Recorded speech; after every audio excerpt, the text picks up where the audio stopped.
it's Miss Manigan. I wanted to share a book with you. This one is called Margaret and the Moon, and it's how Margaret Hamilton saved the first lunar landing.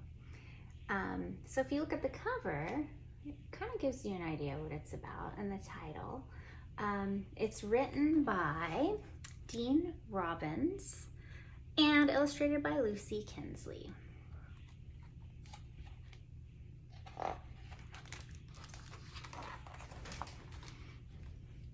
Margaret Hamilton loved to solve problems. She came up with ideas no one had ever thought of before. Why were there only daddy long legs? Margaret had a solution. She would call some of them mommy long legs too. Why didn't girls play baseball? Margaret had a solution. She would join the team herself. Why didn't more girls grow up to be doctors or scientists or any other thing they wanted? Margaret had a solution. She would study hard in every subject at school. That's a good idea. Reading, ooh, my favorite. Music, art, and especially mathematics. She learned as much as she could about addition and subtraction, multiplication, and division. Margaret's father was a poet and philosopher who talked to her about the universe. She asked how the planets moved when the galaxies formed and why the stars shone. She gazed at the night sky in wonder. That can be really fun to do on like a dark night, looking up in the sky and trying to find like the Big Dipper and the Little Dipper, and that can be really fun to do. I suggest you try it, especially during the summer. There can be a great time to do that. How many miles to the moon? 238,855. How many miles does it travel around the Earth? 1,423,000. How fast does it go? 2,288 miles per hour. How big around is it? 6,783 miles. Margaret began solving harder and harder math problems, and it was fun working her way through the steps. How many of you like math and think it's kind of fun to work through the steps? I was thinking about Mr. Crandall's math problems that he does and how many of you really seem to enjoy the challenge. So I bet many of you can make a connection to her here. She liked moving around X's and Y's in algebra. She liked measuring circles and triangles in geometry.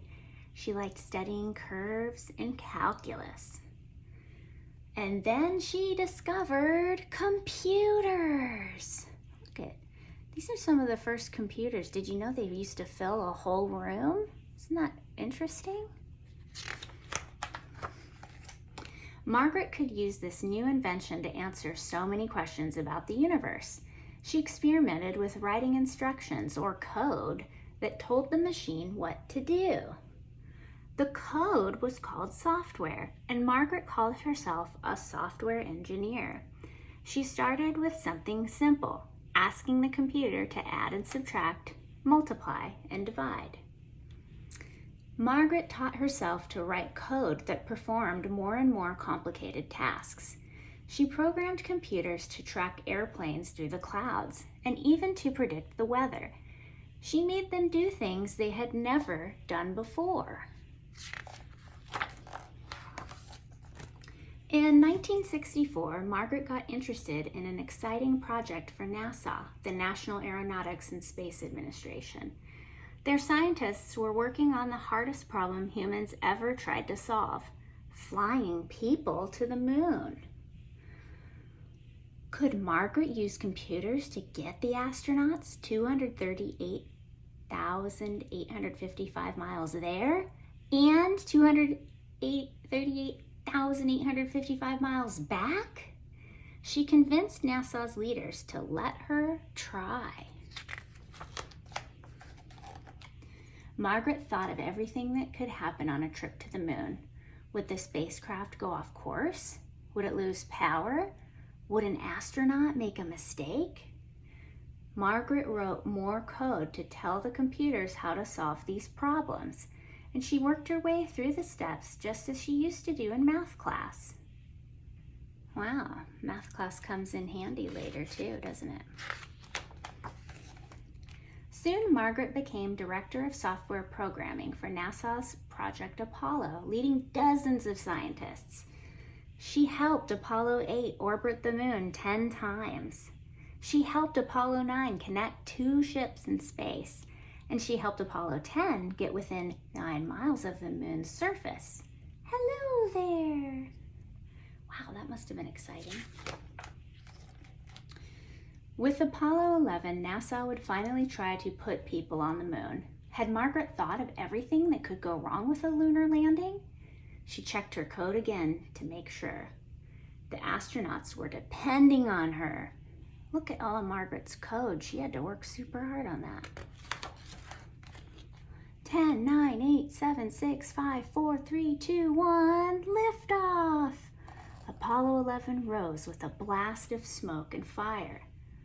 Margaret followed along from a control room, and the whole world watched on television. For 4 days, the spacecraft drew near to the moon.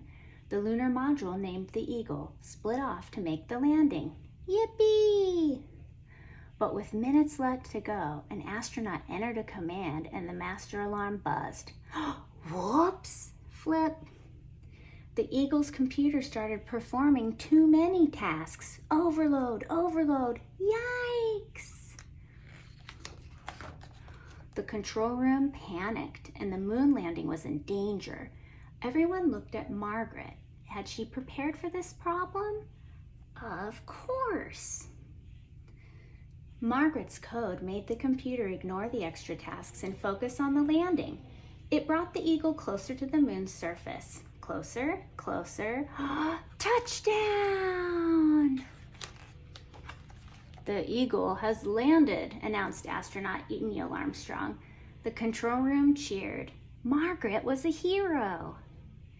Later that night, the Eagle's hatch opened and Margaret held her breath. Armstrong took the first step on the moon. The whole world cheered in front of their televisions. Hurrah! Hurrah! Hooray! Hurrah! Margaret walked outside smiling. Her code had helped the astronauts get to the moon, and she knew it would help them get home safely.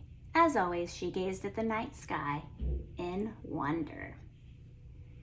Wow, what a great story. And I don't know if you could tell, but do you think this is fiction or nonfiction? Do you think it's like a made-up story, or do you think she is a real person? I know we talk about that a lot in the library, and looking at some of the details, I saw dates, I saw facts about real and true things. So hopefully if you're thinking it's nonfiction, then you are correct. And in the back, there's an author's note which has some more information about her and her life, and she was indeed a real person who did these wonderful things to help the astronauts. So I hope you enjoyed this story, and I look forward to sharing another one with you soon. Take care. Bye.